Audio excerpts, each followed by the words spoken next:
Hey students, this mini video I'm putting together to help you out with the allowance for doubtful accounts, which you guys know from chapter 5 is our hard one. So let's start off by talking about why we even have these receivables, because remember, it's all about the money.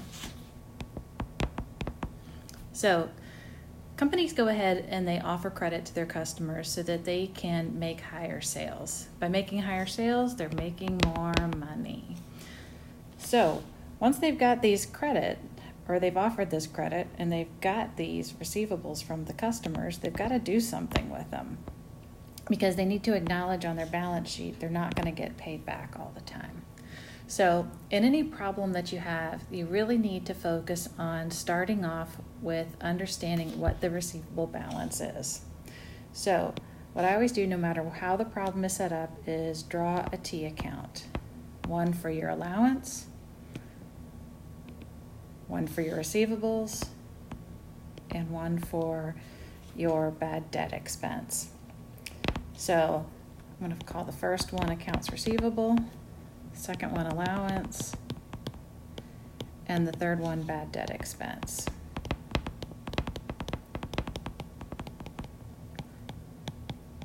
Okay, so let's assume in this problem that they've told us that they've had a beginning balance of $20,000 in accounts receivable.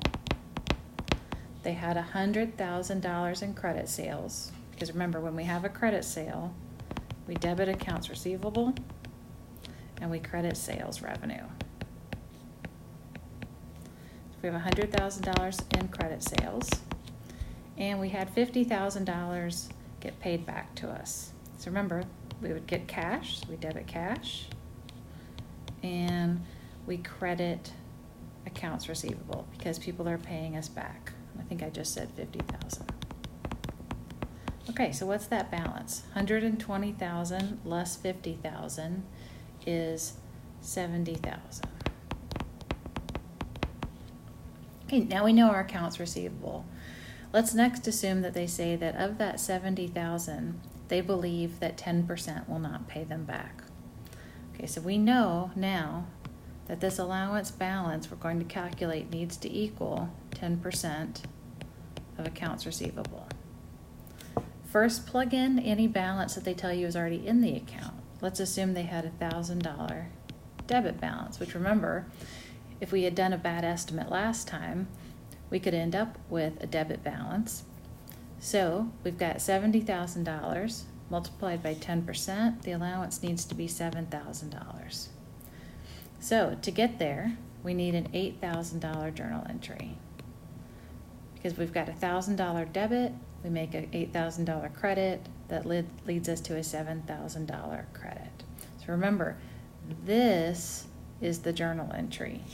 The balance that I've boxed out is not. Sometimes they'll end up the same, but not always. So when we make our journal entry, we will be crediting allowance for $8,000 and debiting bad debt expense for $8,000. And then on our balance sheet, what I want to remind you of is that our balance sheet is going to show accounts receivable, $70,000. Then it will show the allowance, which is a contra asset account of $7,000. So net receivables are $63,000. The income statement will only have this $8,000 in bad debt expense that we did down here in our journal entry. I hope this helps you guys, and good luck with your studying.